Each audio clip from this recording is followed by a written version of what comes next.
يو العيشة بهالزمان بالراحة والأمان. أنا ما أتكلم على أساس إني موظف في عمان، أنا أتكلم على أساس إني أنا إنسان في اللي يعبر عنها شيء بالورق والألوان. بس أنا راح أعبر بالمايك والألحان.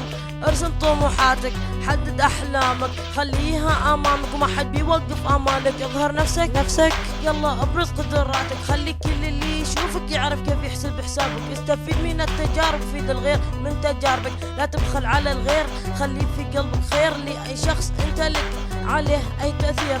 احترم الكبير واعطف على الصغير، ولا تكون للتسرع والغضب اسير. خلي قلبك صافي مثل الصوف اللي فيه يكون دايم مكشوف. عبر باسلوب معروف حتى لو تكتب حروف. واذا مو مصدق كلامي يلا روح جرب وشوف.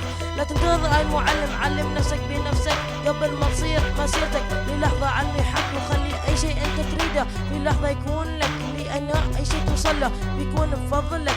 الحياة حلوة اذا مشيتها صح، راح تكبر في مجالك وراح تنجح. لا تقول الحياة صعبة، انت تقدر تمشيها. واذا الحياة عليك صعبة انت تقدر تسهلها. لا تخاف من القدر، اجتهد تنتصر. خلي كل واحد حاسد يموت من القهر، واذا ظل في قلبه حقد يبلط البحر. وهو من القهر عقله بينفجر.